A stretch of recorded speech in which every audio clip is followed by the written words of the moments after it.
د عامه روغتیا وزارت سرپرست ډاکټر قلندر عباد د واکسیناسیون نړیوالې اونۍ په مناسبت ناسته کې وایي په تیر 2023 زیږدیز کال کې په ټول هیواد کې 1.6 میلیونو ماشومانو ته واکسین ویشلی دی.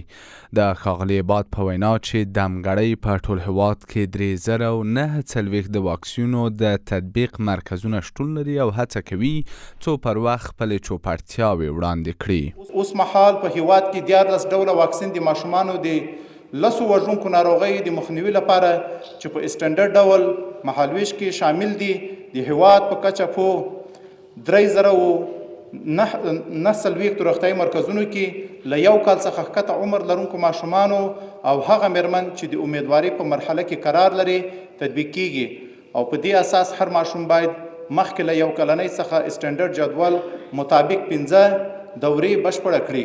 په ورته مهال دغه وزارت د روغتیايي خدمتونو وړاندې کولو مرستیال مولوي عبدالولي حقانی وایي په تیر زیږدیز کال کې بریالي شوي څو 2,948 میندو ته د تیتانوس واکسین تطبیق کړي.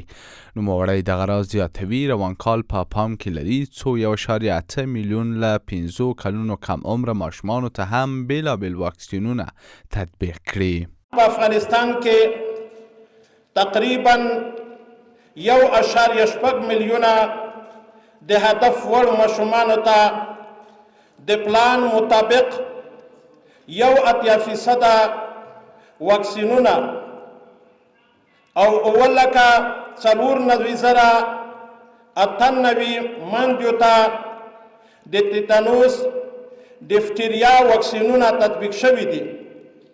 ښاغلی حقانی وایي له تیر 2023 زیږدیز کال را په دې خوا 1.9 میلیون دوزه واکسینونه یې له یو شمېر هیوادونو ترلاسه کړي او هیوادوالو ته یې تطبیق کړي دي. له تیر 2023 زیږدیز کال څخه تر اوسه د عامه روغتیا وزارت د واکسین نړیوال ائتلاف ګاوي او ځینو هیوادونو څخه په مجموعي ډول